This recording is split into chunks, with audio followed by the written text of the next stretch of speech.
What happened to Gideon and the 300 men? The story of Gideon can be found in the book of Judges in the Bible, specifically in chapters 6 to 8. Here's a summary of the key events.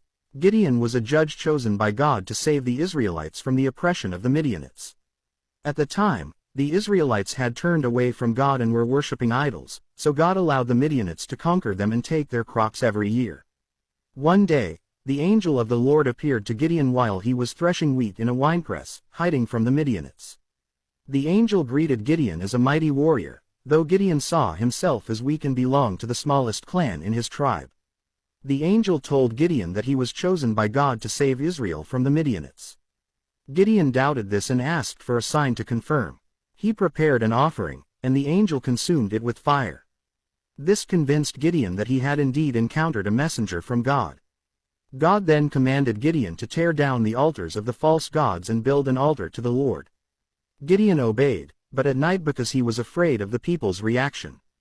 They discovered it was Gideon and demanded his death, but Gideon's father defended him, saying if Baal was truly a god, he could defend himself.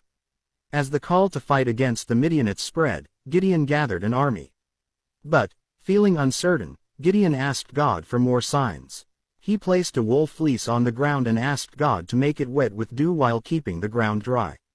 God granted this sign. Gideon later asked for the opposite, a dry fleece and a wet ground, and God granted that too.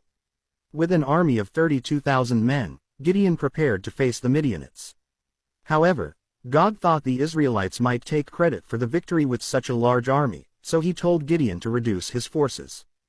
Gideon allowed any man who was fearful to leave, and 22,000 departed, leaving only 10,000 soldiers. Still, God felt the number was too great, so he instructed Gideon to bring the men to a stream. There, God told Gideon to observe how the soldiers drink water. Those who lapped the water like a dog while keeping their attention on the surroundings were chosen. Only 300 men passed this test, and the rest were dismissed. With his small band of 300 soldiers, Gideon and his men went down to the Midianite camp. They split into 3 groups and surrounded the camp in the middle of the night.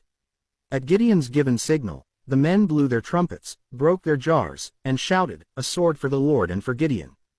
The sudden noise and confusion caused the Midianites to panic and start fighting amongst themselves.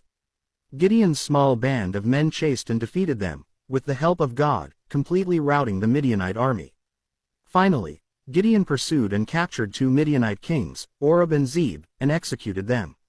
The Israelites then offered Gideon the position of king, but he declined, reminding them that it was God who ruled over them. Under Gideon's leadership, the Israelites had peace for 40 years, and he became a respected and influential judge.